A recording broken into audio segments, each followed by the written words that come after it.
Once upon a time, two friends joined forces to bring you the best in horror entertainment. Brian from the north, Tim from the south, each bringing their own unique perspective to the horror community. Movie reviews, Blu-ray releases, beer pairings, games, and more. Welcome to your new home for horror. This is Civil Gore. Hey there, everybody. Welcome to episode 232 of the Civil Gore podcast. I'm your host, Tim. And this is Brian. And after we do our little intro here, in honor of the two movies we're doing tonight, Frankenstein and Bride of Frankenstein, we're going to be talking only in Frankenstein. So right. it's going to be a little bit confusing maybe to understand, but you'll know when we're happy about something because we'll go, good. But, well, Brian, I drink good. Tim, smoke fire, smoke good. I'm actually drinking a Bell's Two Hearted, which I think Frankenstein would enjoy. I think so too, because it's solid. It's a solid IPA. Yeah, no, that's one of my favorite like kind of secondary craft beer things. So yeah, it's like second tier, but that's okay. Yeah, absolutely. All right. Yeah, this is going to probably be, fair warning, this is probably going to be a fairly short episode because we only have two movies. We're doing Frankenstein, Bride of Frankenstein. As you know, if you missed our Summer Slaycation episode last week, the Summer Slaycation series, we're trying to make it stand out a little bit on its own, so there's no first chop, no beer pairing, all that kind of stuff, all the extra stuff that you're used to in a regular Civil Gore episode. We're focusing solely on the movies, so that means they're going to tend to run a little bit shorter depending on how many movies we're covering. For this one, we had to split Frankenstein into two parts because I think there's 5 movies total. Yeah, we and in all honesty, the original and Bride just kind of deserve their own episode. So that's why we, so it's good to take away the, as I would like to say, the gore accoutrements. Yes.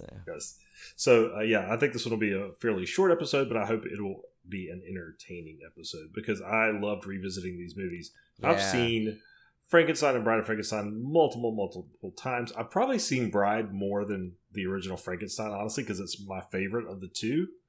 But every time I watch these, it's funny because I watch the Universal monster movies, I don't know, every couple years or so, and it seems like I always pick up something new every time I watch them. Yeah, that I didn't think about before. Well, you know what? I wonder if it had, since it kind of goes back to what we said last week, where so many, modern day horror movies, can harken back to those movies for inspiration. So I wonder if the more you see now, the more you appreciate and pick up when you rewatch those, because it's like I found some stuff. I'm like, oh my God, that totally reminds me of this movie. And I'm like, well, maybe that's probably where they got it from, kind of a thing. So it's kind of interesting. One of the fun things about watching the Frankenstein movies in particular is I love Young Frankenstein. It's one of my favorite comedies by far. It's probably my favorite Mel Brooks movie, period. And when you see how closely they adapted or parodied the original Frankenstein movies and where they got every single character, you can find them in the original movies. Like, there's a character in the beginning of Bride of Frankenstein, which had to be an inspiration for Frau Blücher. And then there's the Burgermeister guy with the weird arm. I think he shows up in one of the next movies we're watching, Brian, which is, I can't remember if it's Son or Ghost. Well, I know Burgermeister's in Burgermaster. Or what is it? Burgermaster. Burgermeister sounds like a weird fast food chain. Burgermaster he's in the first two also, but he's it's like a different one, right? The one that they modeled Young Frankenstein after is a totally different. You'll know it. What is that? Is that a title or is it a person though? Because they called him like the Burgermaster. Burgermeister is a title, but I don't remember. Yeah. I don't remember if that was what he was called in Young Frankenstein. It's just in my mind that's who I picture him as. I don't know if that's his exact title or his character name, but you know what I'm talking about. It's the guy with the arm that he's like speaks in the thick German accent and has the like mechanical wooden arm thing going on. But yeah, so you'll see like all that kind of stuff come out in when you're watching these old Universal movies. You'll see where Young Frankenstein basically got every single thing that they parodied. It's terrific. And Young Frankenstein used the original laboratory equipment from Frankenstein, the original movie. Right. Those are the same props, so that's pretty cool. So let's get right into it. The first movie up, of course, is Frankenstein or Frankenstein, Yeah. depending on which way you want to go with it. And this one was debuted in 1931 alongside Dracula. Actually, this is kind of a it's fascinating that these two movies came out at the same time, basically. Frankenstein and the original Dracula. It's directed by James Whale, starring Colin Clive as Henry Frankenstein, which that was another thing I picked up on. You're so used to hearing Victor Frankenstein, because that's who he is in the novel. Right. But they changed his name to Henry in the original movie, which is interesting.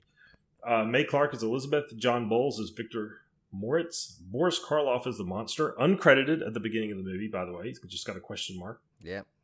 Edward Van Sloan, our favorite. He was, of course, played Van Helsing in the Dracula and Dracula's daughter, and he plays Dr. Waldman in this one. Frederick Carr as Baron Frankenstein, Dwight Fry as Fritz. Another weird little thing that you don't remember. You always think, oh, who was Dr. Frankenstein's assistant? It was Igor, of course. No, not in the original. It was Fritz. Yeah. And Fritz is in Horrified. Remember, he's one of the villagers. Yep, exactly. Yeah. Oh, that's a good call, Brian. Yeah, you're right. And the Igor will come along in a very big way, played by Bela Lugosi in a later entry, which we'll get to next week. And we got Lionel Belmore as the Burgomaster. They call him the Burgomaster in this one. I call him the Burgomeister. I know Meister sounds so bad. I know. I had a feeling as I was watching this. I said Tim and I are totally gonna go riff off of that, and I know we're gonna end up calling him Burgermeister just because it's like, but it does. It sounds like, doesn't it sound like something in like a cheesy 80s comedy, like where like the main characters work for a living, like at Burgermeisters or something? Yeah, exactly. Yeah, total. But and then finally, Marilyn Harris as Little Maria, which that's a great sequence to talk about. So the synopsis is: Dr. Frankenstein dares to tamper with life and death by creating a human monster out of lifeless body parts. Yeah. And there's a long history of this movie. Bela Lugosi was originally tapped to play the monster. Had a terrible makeup test. Did not want to play the monster. He ended up getting dropped. Boris Karloff was way down the list, actually. He was kind of discovered at the last minute. And, of course, he has that facial structure that really made this monster so iconic. He did, yeah. I mean, unlike Dracula, who had kind of a very good description in the novel, not like Bela Lugosi's character at all, but had a decent description. The Frankenstein monster, I don't know that you had a very good template to go by. So I know Julie's got the novel. I want to read it. Julie's got it on our bookshelf, so I kind of want to read it now.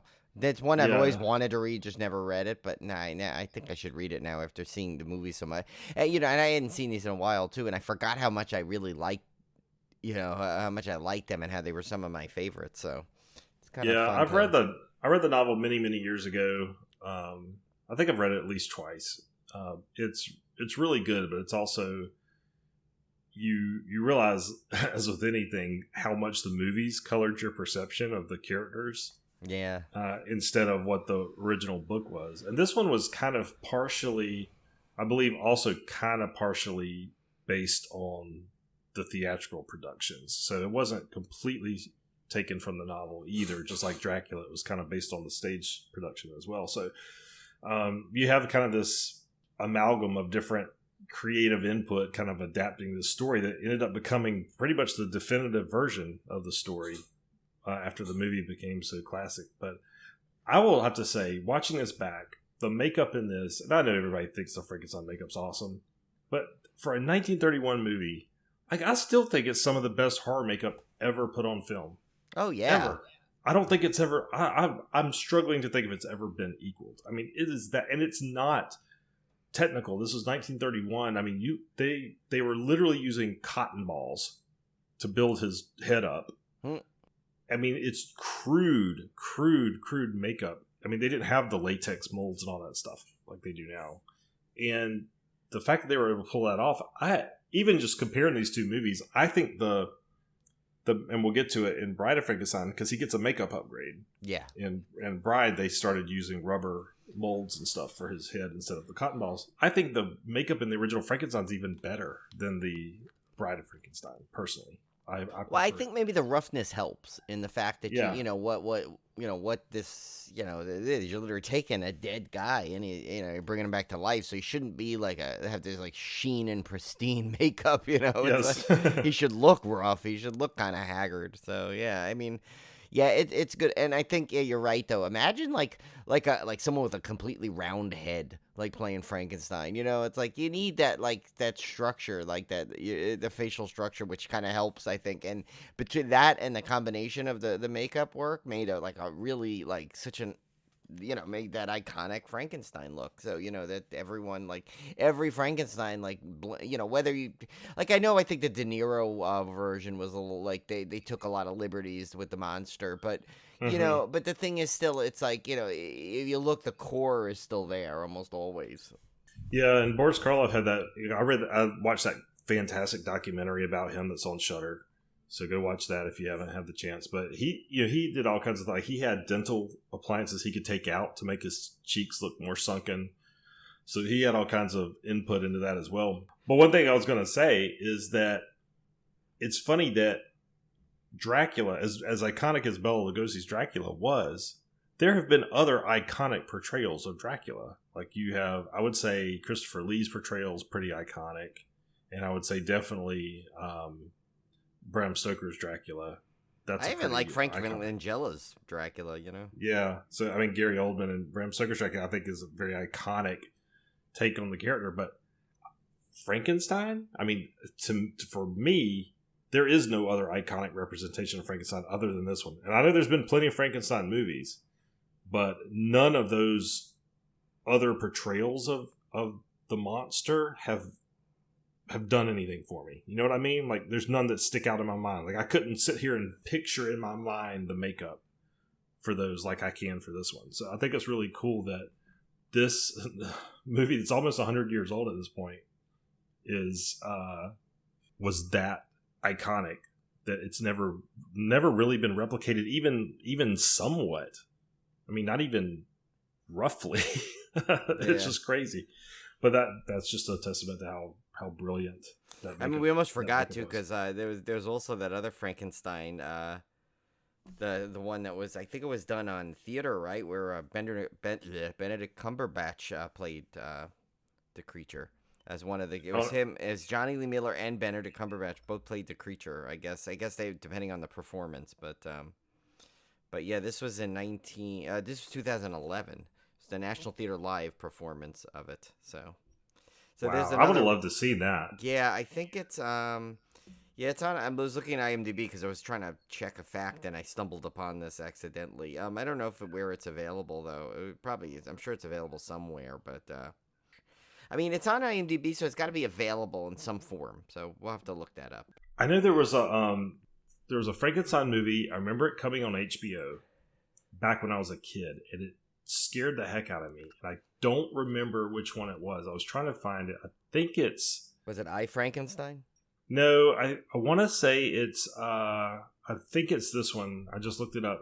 It's called Frankenstein: The True Story. It was 1973, and it was a made-for-television movie. I believe it's this one because I think I recognize the guy playing Dr. Frankenstein. But it was really creepy. I remember there was they've done this in other like Hammer movies and stuff, but there was like the vat where the body was floating in liquid, and that always kind of freaked me out. So that one kind of left a little bit of a scar on me as a kid. Oh, True Story. Yeah. Oh, it's on Freevee too. You can watch it for free. Yeah, I'll have to revisit that one because that was one of those movies that for years I would it's one of those like movies that scared you as a kid and you don't remember what it was called, but it was something to do with Frankenstein. I think there was a part where there was a severed arm or a limb or something that really scared me as a kid. So I'll have to find that one out and give you guys some updated impressions on it. So I've always loved Frankenstein stuff. I remember him in like Universal. And again, we're using Frankenstein as a shorthand for Frankenstein's monster. But I used to get these Universal books from the library that had all the classic Universal horror monsters in it. I used to get, there was a makeup book that I used to check out from the library all the time that showed how to make yourself up as all the Universal monsters. So yeah, I've got a long history of this character. And as much as I like vampires, I think this set of, and Dracula and all that, this set of films and anything to do with Frankenstein, to me, just I have a more closer kinship with, I think. Now, there's one great sequence in this movie that just one. Well, there's tons of great sequences in this movie. There's one great sequence in this movie I want to talk about because it got really heavily edited for a lot of the video releases, and that's where Frankenstein throws little Maria in the water, right? Which is still one. That's still one of my favorite parts of Young Frankenstein. When he throws the girl and she lands in the bed. But anyway, we've got to do a Young Frankenstein. We should, at some point. But older cuts of the movie, they never showed him throwing the girl into the water, so you don't know why she's dead when her dad's bringing her back through the town. So it was kind of some of the censors said it actually made it look worse because you don't see how he killed her. It looks like he might have done something else to her, so. It actually kind of implied that it was worse than it actually was. But in the Blu-rays that we have, which is part of that Frankenstein Universal Monsters box set, it has all that stuff restored. So you actually see him sling her into the water and you get the full picture. And there's another edited sequence where when Dr. Frankenstein goes, "It's alive! It's alive!" He says, now I know what it's like to play God or feel or be God. I can't remember the exact quote. That was cut because that was considered blasphemous. So that was cut out of a lot of the early prints. But that's back in there too. So yeah, well, these days they'll probably try and take it out again. But I think what's so important about I think that scene that I'm glad it's back in there with the girl. I mean, that kind of sums up his character, the character perfectly. He's this almost childlike being at first, and you see, and he as he's learning, but you see how far his learning can go, really, but he doesn't understand, because they're throwing in the flowers, and when he runs out of flowers, he assumes, okay, well, this girl will float. And obviously she doesn't. But but it's almost kind of it's similar to the reminds me of Mice and Men, with Lenny, how he doesn't he doesn't know his own strength, doesn't know. Basically he only knows actions, doesn't know consequences. He can't understand the consequence. There's no decision making. It's very just animal like in a way where you just he'll just do something. He picks up a thing, almost like a you could train any kind of pet. They don't always understand everything, but they know how to repetitive stuff. So anyway, my point is I think it's such an important scene, just as character development for the monster, that to cut it out like that does such a disservice, because you're right, it changes the view of him, because you put this now what happened into the audience's mind, and depending on what kind of person you are, you could think he ripped her, or crunched her, or smashed her repeatedly. It takes away the motive. Something so innocent as him throwing her in, thinking she's going to float like the flowers. It's almost a very, it's like an endearing scene at some level. And you see that he feels bad about it. He doesn't know what to do. Well, that's like when you were saying about the animal. Like an animal, like a dog might bite you, but then he instantly knows. He does it out of reflex or reaction. And then when he sees your reaction, he instantly knows he did something wrong. And that's kind of how the creature acts. He knows after he did it that it was wrong. Right. I mean, he's perfectly aware that he did something wrong, but he can't help that initial action that causes that. And it happens in the sequel as well. Right. And Bride of Frankenstein is still more kind of a continuation of that. But I will have to say, bravo to Little Maria, Marilyn Harris, for playing the best dead kid I've ever seen. She does a really convincing job. That's a disturbing scene. I mean, especially with me having a daughter, it's a very disturbing scene to see this father walking through the town stunned with this dead girl in his arms. It's still a very effective scene. So I think we got to talk about Colin Clive's performance, because he is absolutely amazing in this. Oh yeah, I like, and I'm glad like he's one of the like they recast Elizabeth for the sequel, but they did not.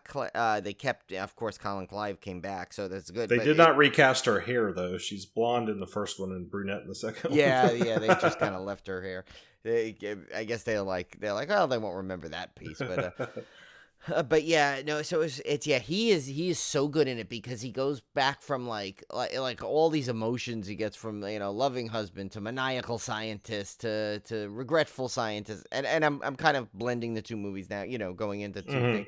things, but like he's so good, like I can't like, I think a lot of you could easily kind of overlook his performance with because obviously it's the Universal monsters, the monster steals the show, so you're all about the monsters, but you sometimes forget that the supporting roles, and not that he's a supporting role, but the other characters in these monster movies could, if they're not good, it kind of it totally lowers the quality of the film, and he is so good in it. Yeah, and it's hard to balance because the character of Henry Frankenstein is not purely evil, but he's also not purely good. There's a tightrope you have to walk there where your motives are questionable, they're amoral, but at the same time you still have to be able to generate some sympathy. And I think he did a great job with kind of going through all the different. I mean, you change your mind about him throughout the course of the movie. When you're first talking about like get body parts, no matter how you can get them, you're like, oh god, this guy's terrible. But at the same time, there's real regret after he's realized what he's unleashed upon the world. So you kind of travel along this whole story arc with him, thinking one thing and then thinking another, which is kind of, I imagine, it has to be hard to do. Yeah. As an actor to Yeah. be able to manipulate the audience that way. Yeah, and kind of quickly jumping ahead to, I mean, we'll wrap this one up and go in the second one. But in the second one too, it's because we're kind of talking about his performance as the character as a whole. What's so good is it's like he it's like they play upon his love for his I guess they never actually got married, did they? Because they were about to in the first Yeah, one. right. I don't They think got they ever got interrupted. married. So his fiance, he basically his weakness for her, and like he gets drawn back into the world, even though he never wants to have anything to do with it again. Like he's done with it. He realizes I made a mistake, but obviously the spark is a little bit of spark could still be there, but he knows it's wrong, and he's putting it's a good contrast between him and the monster. Like he knows it's not right. He knows there's something wrong here, but yet he gets drawn back. But you notice once he's doing it, he gets into it. He gets really back to that like maniacal scientist just for the moment of it. But then it he can turn it off when he needs to escape. But yeah, this one I forgot how much I like this one because it's so good. I mean, even like just all the set, like the finale is like so amazing, and it's like I mean, for the time period to have such a drawn out like fire and the thing, and you actually you feel a lot of remorse for the monster, because he's just like you see him, he's scared, he's very childlike, and he's terrified that he's like trapped in this this thing, and he is like it's like the same thing, like a child just like emotionally he'll just like get angry and throw a temper tantrum, and that's what he kind of does. Yeah, and he's one thing I was thinking about when I watched it is because we had just come off so fresh off of Dracula and comparing those movies to this one. And I think this movie, like the pacing is so much better just because there's rarely any of those long talky scenes that you saw in Dracula and Dracula's Daughter, which are a lot of really, I mean, perfect stage production type scenes where you've got two characters talking in a room. Works great on the stage in a movie that can sometimes get a little boring. But Frankenstein, I mean, it starts off with a bang.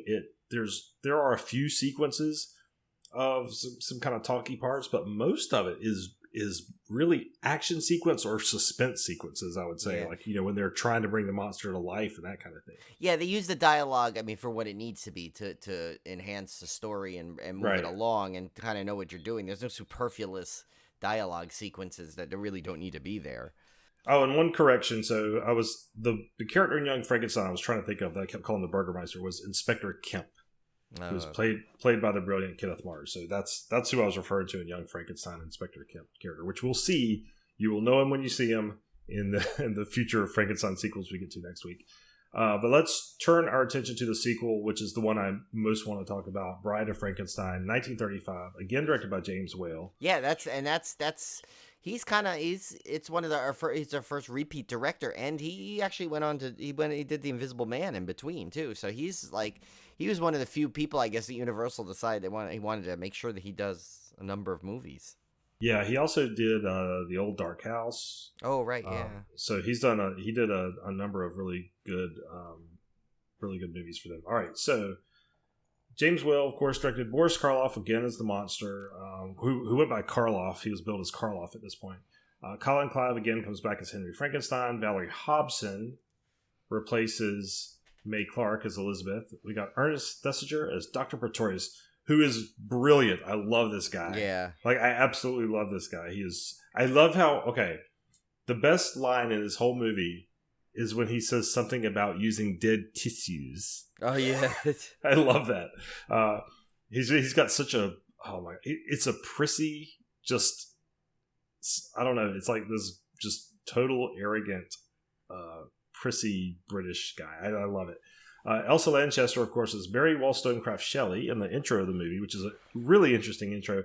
And because they went meta way back before it was a thing. Very meta. And then she also plays, of course, the bride, which is she's billed as the monster's mate. She's not credited either time as the monster's mate, though, nope. Which is interesting. She's got a question mark on the front and end credits. Gavin Gordon is Lord Byron. Douglas Walton is Percy Bysshe Shelley. Una O'Connor is Minnie. E.E. Clive is the Burgermaster, or Burgermeister. Burgermeister, as he will now be known as for Civil War. Lucien Preval is Butler, and O.P. Hedgie is the Hermit, who, I swear to God, my love of Young Frankenstein intrudes so much when I'm watching these movies that when they got to the Hermit character, I was almost taken aback when it wasn't Gene Hackman. My mind paused for a second, wait, what? Who is this guy? Why is he not Gene Hackman? Mary Shelley reveals the main characters of her novel survive. Dr. Frankenstein, goaded by an even madder scientist, Dr. Pretorius, builds his monster a mate. So, of course, like we said, this one starts out with this conversation between the famous night in which Mary Shelley wrote, or was kind of this challenge among friends to write these stories, and that's where Frankenstein came from, where she wrote this. By the way, speaking of Young Frankenstein, real quick, do you have that Mel Brooks collection, like the one that has it on there? Because it's got a ton of special features for the Young Frankenstein. I do have the standalone Blu-ray, which has I believe has the same features. Yeah. Okay. Yeah. Because for that Mel Brooks set, I remember I think it was Cone. Found it was some ridiculous thing. It was $14 on sale on Amazon, one of their flash sales or something on Blu-ray. So I picked it up. Yeah, the commentaries and stuff for Young Frankenstein are priceless. I mean, it's such a great disc to go back and watch those, because you learn all about where they got all these ideas from. But yeah, so like we said, so it starts off with this little meta scene where she's kind of revealing that the sequence in the first movie still continued on. I wonder. Cool. Did you happen to know the history, why they made that choice? Because back then it was a pretty unique choice for that. It's something you would expect to see today. Well, here's the thing. I read something, and what's neat, Brian, is you got me that Universal Horror or Universal Monsters book for Christmas. Yeah.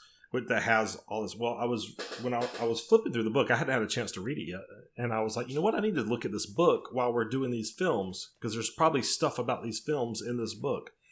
And lo and behold, it's laid out almost like our Summer Slaycation. It really is. You go through and it'll be like, oh, here's the Dracula chapter. Here's all about Dracula. Here's all about Dracula's daughter. Here's all about son of Dracula. So I started reading it. I was like, you know what, I'm going to read this as I'm watching the movies, so I can get more information about it. And one thing it mentioned in there that I thought was really interesting, and it might play to your point, is, do you remember in, I think it was the original Frankenstein, where they come out at the beginning and the guy does the little intro, like on a stage, and he's like, "What you about to see?" So they said that in this book, it said that Dracula was unique in that it basically presented the supernatural as the supernatural. I guess some of these movies back then would make it clear to the audience that this is a story you're watching. This is a tale. Right, yeah, like Hitchcock used to even come and do that, like in the beginning of his movies. Like, yeah, this is a story, or this is a fable, or this is a myth, or this is his a trailers, I guess. But or this was a dream, and you were this didn't really happen. They said Dracula was unique in that it presented it completely, as a supernatural movie that really happened. And so Frankenstein kind of goes back to that same cluing the audience in that this is just a story type thing. And I feel like Bride of Frankenstein did that as well by putting this intro thing in there. Yeah, it did. I just thought it was interesting that they basically made it so meta, the fact that it was like Mary Shelley, someone was playing. Yeah. Like, it was still, like, acted out. Like, it wasn't the real Mary Shelley. Right. It was like it was someone like it'd be, like Alfred Hitchcock came on and did one thing. He's like, he's like, "You're about to see a performance of my film Psycho," or so, like that, like him telling about that, he's telling you his story. But the fact that they actually had someone play it, so it's not really meta but is meta, I don't know, I just thought that was so brilliant, because when I was looking at it, I'm like, wait a minute, like, what? She just said her name was Mary, because I forgot it. I hadn't seen this in a while, and I think I completely forgot this opening.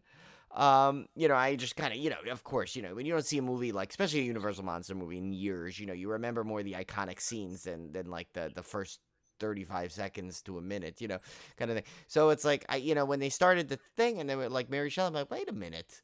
So she's actually playing Mary Shelley. I'm like, this is really cool. It's kind of like this fake meta thing going on, and the fact that she's the monster too. Yeah, bride that's really kind of cool. funny too, because that's like very typical of like any kind of movie where they have the storyteller kind of puts himself into it, like a kind of thing, and for the visuals, it's really cool how they did that. Which she was brilliant as the bride. She's only on the screen for like seconds, really, and the way she kind of acts, like, she takes a totally different tack to playing the monster. She's not like, oh, she's like screams. She's almost like a bird. Like she's like looking around like a pigeon or something. Yeah, she's like real jerk. Yeah, she's like real jerky. It was such a weird, cool. You know what it reminded me of, actually, which was I have to believe this was completely 100% intentional. She acts like Frankenhooker. Or I would say Frankenhooker acts like her. Yeah, of course. Yeah, that's got to be. And I was going to say, it's so funny how like Frankenhooker became such a big part of this year. And then we're doing the Universal Monster too, because, of course, we got to meet Patty Mullen at HorrorCon, and she did the Frankenhooker face for us in the picture, which was actually what a nice she was person. Awesome. Yeah, she was so nice. Great, because I felt bad because they kept putting her in bad spots. Like they put her in the back, and I'm like. Yeah, I'm like, you gotta know, you have to. I'm sorry, but you know what? People will know her way more, and she should be this kind of HorrorCon than some of the other people that were there. Some of the few people that were there, that I'm not gonna name them because I don't want to insult anybody who might like them. But like, I'm like, come on, this is like, she should be up in the kind of the main section with everybody else. One day they had her all the way in the back by herself. Which at some level was kind of good because you got a lot more FaceTime with her. And she was really funny, and and entertaining, and really like patient, and was like, making sure we got the right picture. So but oh no, I think you're right though, because of the way she did that, like, like Patty Mullen, like, take on it was making that weird face kind of a thing instead of the. But she was still kind of jerky and like the jerkiness. Yeah, I was when I was watching this back last night, I was like, "Oh my god, that's where Frankenhooker, that's where Patty Mullen got the." Well, it should make sense, and I'm not trying. It should make sense to do that way, because I'm not saying that. I'm not trying to make this a gender issue or anything, but like, you figure, like, men and women walk differently. Usually, they act. They're different. So it wouldn't be the same if she just lunked around like a giant tall dude would. It's like she should have her own mannerisms.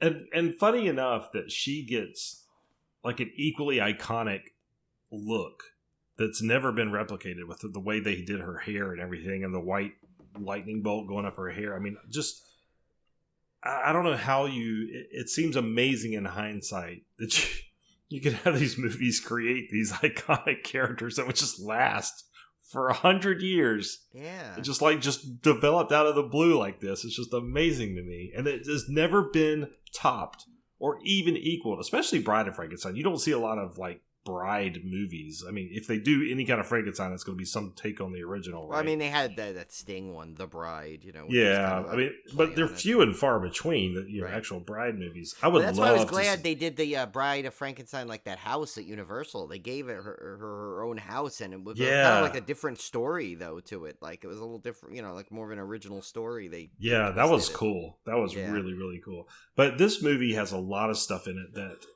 as many times as I've watched it, there's certain parts of it I tend to block out of my mind, I think. And then I go rewatch it and then I go, oh yeah, I remember that part. Like Dr. Pretorius's little tiny people he creates. So yeah, the little king that keeps escaping. It was cracking me up. Dr. Pretorius is basically doing the same work as Dr. Frankenstein. The only difference is he doesn't use dead bodies. He somehow creates life out of...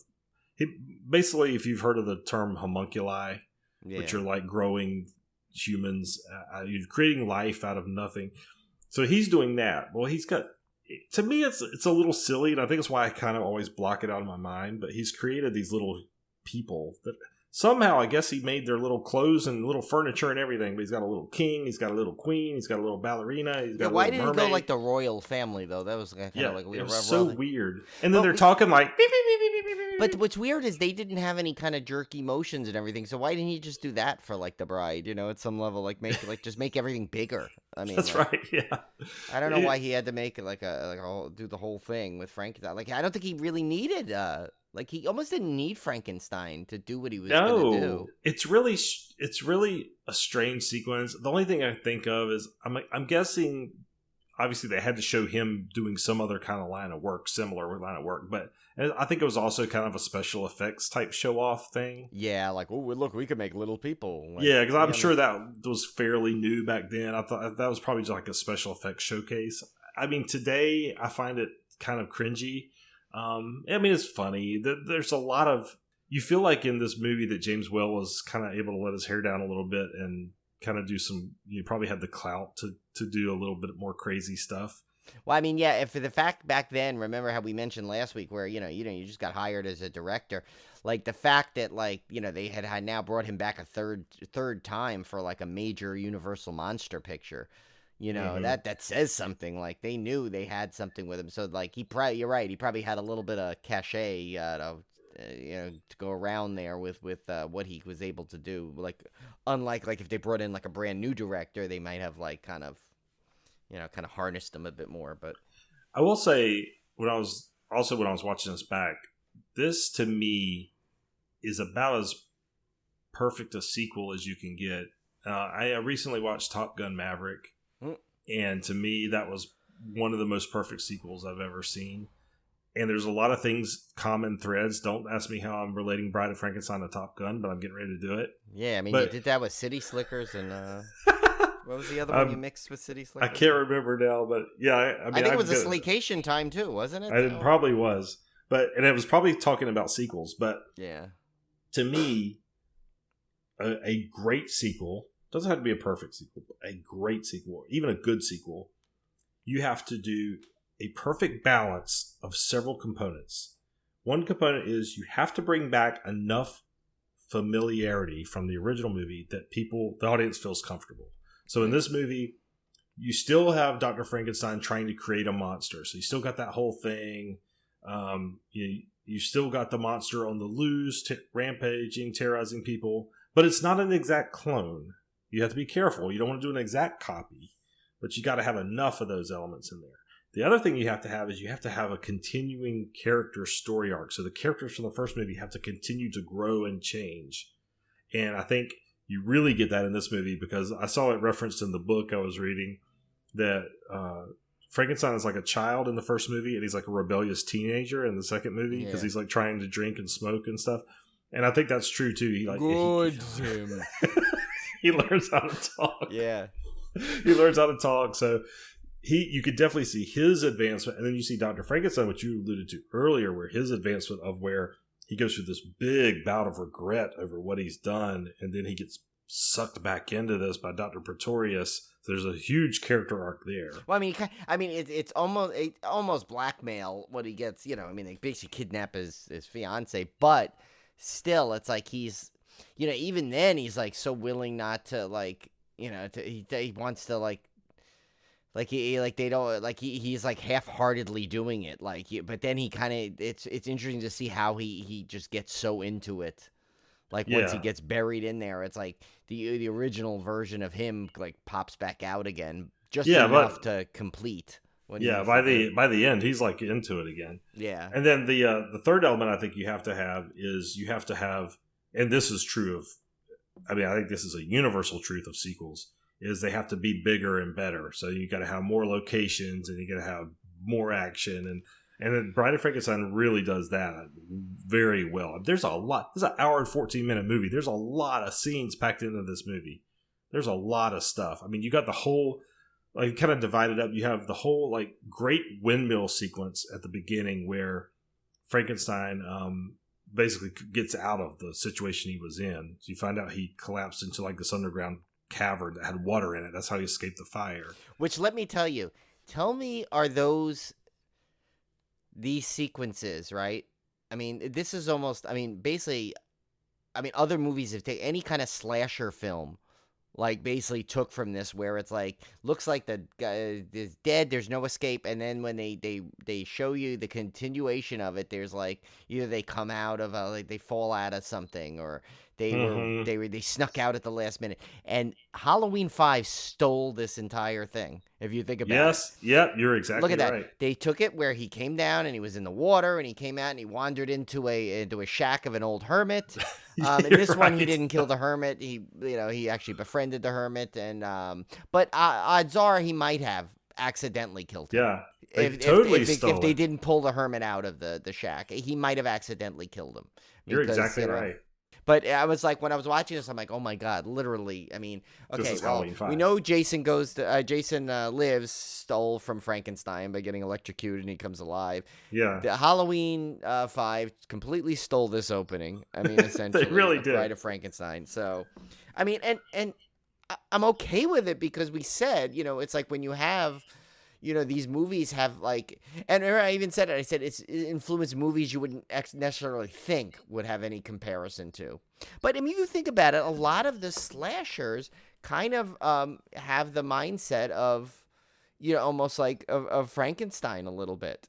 If you look the way he was in the first movie, how he just wanders around and not sure he understands things, and then he just and he starts tearing through things, and he kills things, and he's kind of intimidating, and how he'll just lurk out of somewhere, and then someone will scream and try and attack, and so it's there's a lot of I feel like some of the performances of some of the modern day slashers kind of take some cues from that. Not 100%, but you know what I'm saying? There's a little bit of and all those people have seen these movies, right? All these directors, all these people that create horror movies, even back older horror movies, saw these movies and grew up on them. So there's even a subconscious level. Yeah, they're copying these at some point. So you got that whole sequence. Then so he escapes. Then you've got that great the whole great sequence where obviously the hermit, the whole hermit thing is fantastic, where he befriends the hermit in the shack. The hermit's blind, so he doesn't know that it's a monster. And there's a whole great sequence. I was actually surprised watching this back how closely it adhered to, or how closely young Frankenstein adhered to this scene. It's almost an identical. Really, if you think about it, it's almost an identical scene, except the young Frankenstein obviously put the jokes in. But it's almost an identical scene, which I thought was funny when I watched it back. But then they capture him. And you're going, okay, well, he's going to get captured, and goes back. But then you have the whole, he escapes thing and gets back out again. There's a whole lot going on here. And in the meantime, you have this whole other plot of Dr. Frankenstein and Dr. Pretorius and him getting pulled in and blackmailed into getting back into this. There's a lot of intertwining that goes on throughout this movie until you get to that great end sequence where they finally create the bride, and the bride rejects the monster. And for some reason, they have a self-destruct lever in their castle. I don't know what that was about. Why that was I'm guessing. I'm guessing. Okay, if I'm gonna have to plot hole this, I'm gonna have to like retcon it. I'm gonna say maybe he had some kind of like if something went disastrously wrong, and he's basically about to like unleash something that's gonna destroy the world, or if he's about to like get caught or something, and there's only one way to destroy all of his research. He's got some way, fail-safe way to just like get rid of everything. It's the only thing I can think of why he would have a literal self-destruct lever in his laboratory, but that's for people to discuss. Yeah, I don't know. That's open to interpretation. Yeah. I mean, it would make sense that I guess they know they're doing something wrong, you know, and technically, after he saw what happened in the first, you know, with the original monster, I guess there's like, oh, this could go bad, you know, kind of thing. But and that whole the hermit sequence cracked me up when he learns how to speak and do things and smoke and drink and it's like fire good. Yeah, fire good. And like it's funny how he like always manages to somehow get caught in a fire no matter what. But yeah, when he's in there and he's like, yeah, when he's just like good and he's like drink, he's like drink. Good. And then, you know, then I love it how he like appears back and then he can like almost has like can do full sentences every so often, you know, and it was well, I was also wondering, I guess, I don't know, maybe you guys that could speak multiple languages, but I know sometimes people can like understand a language when they hear it, but they're not so good at like speaking it. You know what I mean? Like, I can understand it, but I can't necessarily speak it. I guess that's what's kind of going on here, but I just thought it was funny. Like, he can understand, like, long, complex sentences that people are saying to him.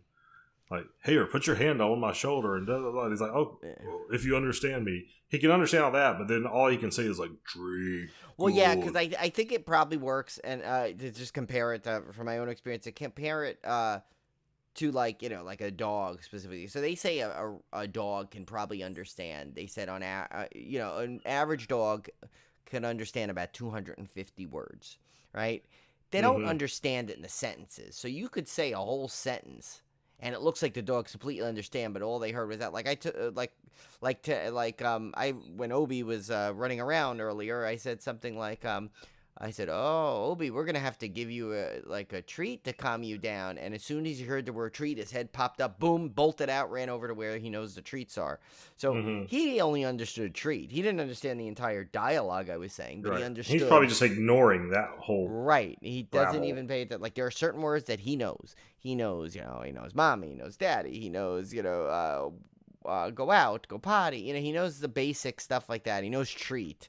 He knows them. A couple of things I like accidentally taught him by just repeating, and it's words that probably didn't need to know.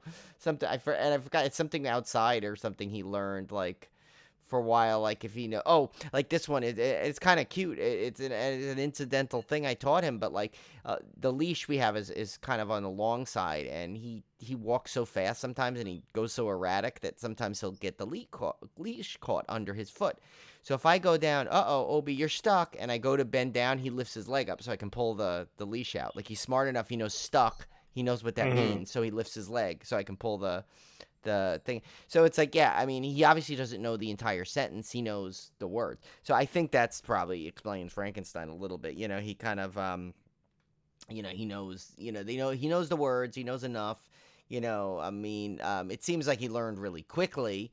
He should have learned it in the first movie, but yeah, whatever it is. It's like it is, like you said, the sequel. They gotta advance the character, and he's no exception. Why shouldn't he advance also? You know, I mean, if he was the same character and didn't speak and didn't do anything, it'd probably take a bit. It would actually probably not as be good of a sequel because you would have been missing that element. Like that adds to it. It adds to the fact that he's now almost like part of the team in creating this at some level. Yeah, you know, he's they had to give him enough understanding that he demanded the mate be created. Because, you know, Dr. Frankenstein did not want to do it at first. It was Dr. Pretorius' idea. And Dr. Pretorius basically goaded the monster into forcing Frankenstein to make the mate. He's basically like, hey, I'm not the one that you have to answer to. It's your big guy over here that is going to get angry if you don't create him a mate. So he kind didn't of he like say manipulate. wife at one point? He even said. Yeah, I think he said. Yeah, so yeah, it was all manipulation from Dr. Pretorius' standpoint. So you kind of had to give Frankenstein, if Frankenstein was still the same creature from the first movie, I think it'd been a kind of a leap to get him to understand what a mate was and all this stuff. So they kind of built this whole thing up so you understand. Okay, he's got a little bit of sense, like he knows what he's talking about. So I think I can understand why they had to do that to serve the story. But yeah, I don't know. I love these movies. Like I said, we're not going through rankings. We're going to rank all 5 films. I've already mentioned, though, I prefer Bride of Frankenstein over Frankenstein, but I think they're both wonderful. The only reason I prefer Bride over the original Frankenstein, I think, is because it has a lot more humor. And like I said, it's just bigger and better. There's more variety to the scenes. There's more locations. It's just bigger. And it's the whole, like me and Brian were talking about before we started recording, the whole like drink cool. I love that stuff. It cracks me up. So yeah, I mean it's funny. Yeah, it's I'm funny. sure there's I mean it probably wasn't meant to be as funny as Tim and I are making it to be. Yes. But it still is funny like that. Yeah. It reminds me of that thing I was Oh no, I was just talking to sorry when I don't know why I started doing. I think I had just watched the original Frankenstein first over the weekend, and then I watched this earlier. And Conan and I were playing that It Takes Two game, and I was doing that whole thing from Sesame Street, front, back, front, back, and I'm like, that's obviously it was that Frankenstein cartoony character with the pushing the teddy bear, but that was like that was obviously from this. It's like that whole thing, like the one word like kind of thing. I mean, what was the one sentence he did something like I need the wife or something? He said like a semi sentence in the middle. Yeah, and then you're like, whoa, like slow it down there, Frankenstein. Like let's don't start reciting poetry or anything. He gets a little.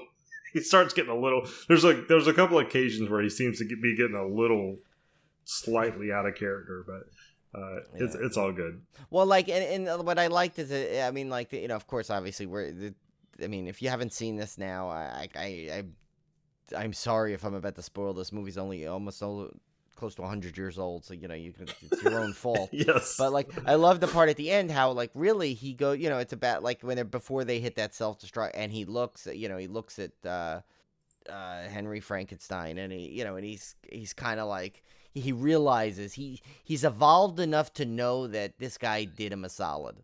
It didn't work out. He ended up giving him a screaming banshee woman, but he tried. He tried to give him what he wanted. So he tells him, he says, "No, you go, you live, because he knows they have a future. He doesn't, because if their marriage is going to start off with already her screaming at him every 2 seconds, it's going nowhere. It's like, yeah.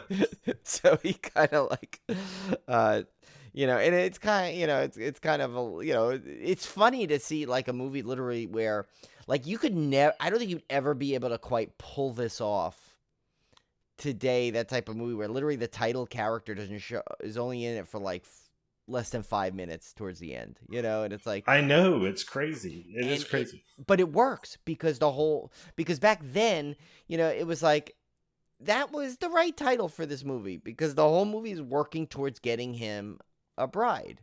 Whether she appeared or not is not the question, but now people have this sense of this whole type of mindset to what they want from a movie, and between at the involving the internet in it and everything else, and I like my favorite argument is like when people like predict what a movie's going to be and it's not that, and they get all butthurt and complain about it for like weeks upon weeks on the internet. I'm like, why? Because you didn't get it right? Because you had an idea of what it was and it was something else?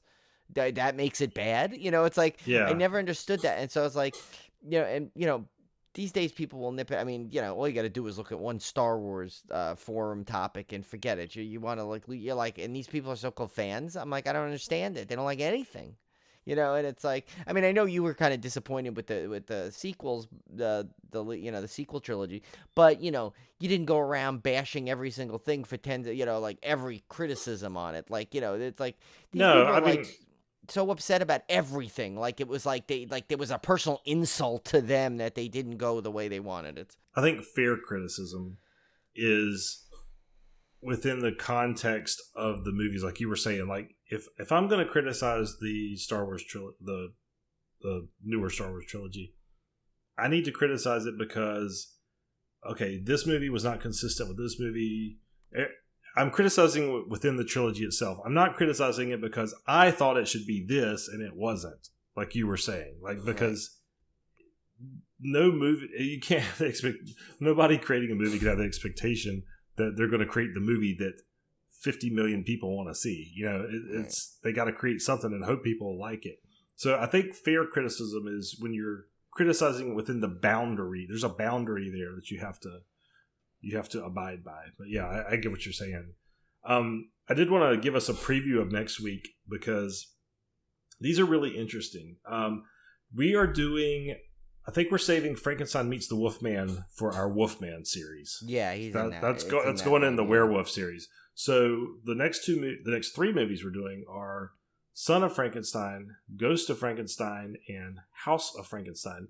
These are really interesting because Son of Frankenstein is where we get Bela Lugosi comes back as Igor, who everybody remembers now as Dr. Frankenstein's assistant, and just an incredible role for him. He does such a great job. And Boris Karloff returns as the monster in Son of Frankenstein. Yes. And then Ghost of Frankenstein, you have Bela Lugosi coming back as Igor, direct sequel to Son. But interestingly enough, Karloff has left for greener pastures, and Lon Chaney Jr. plays the creature. So it's interesting in that, unlike what we saw with the Dracula series, where none of these movies really tied together at all, this one you have two very true sequels of Frankenstein and Bride of Frankenstein, and another set of true sequels in Son and Ghost of Frankenstein, and I think they're both great. That's why I think this franchise overall is probably the strongest overall. And then, of course, House of Frankenstein, which gets a little wonky, still has Boris Karloff, but not playing the creature, which is really weird. So yeah, it's going to be interesting. I think the next three movies, when we talk about these, are going to be really, really interesting, especially for you, Brian, if you have not seen Son or Ghost in a while, or if you haven't seen them at all. I don't think I can't remember if I've seen them at all, actually. So I think you're in for a treat. I'm really interested to see what you think of these, because I think you're going to enjoy them a lot more than you enjoyed the Dracula sequels. I'll put it that way. Nice. So, well, and also, I meant to mention it. I forgot to say. I liked how in the sequel, it's just he's gotten so big already. It's just Karloff in. It's like he doesn't go by Boris Karloff. It's just Karloff. Oh yeah, he was a star. He's like Madonna at that point. Yeah. He's excelled to like the one person name. All right, guys. So we will see you back here next week. I hope you like this little deep dive into Frankenstein and Bride of Frankenstein. Go watch these again. I don't care if you've seen them many years ago. Watch them again with fresh eyes. They are absolutely wonderful classics. And we will see you back here next week. And remember, Civil Gore, good. Downloads, good. Like on iTunes, good. We're getting desperate. People are lucky we only kept it to a minimum. We did. We should have did you a service. You're lucky we didn't do a sketch. Yeah, we should do a Universal Monster sketch at the end of this thing. We should write something. We'll have to write something. Oh, yeah. I have an idea. I'll talk to you off air. Okay, we're going to threaten you guys with that, so stay tuned. All right, later, guys. See ya.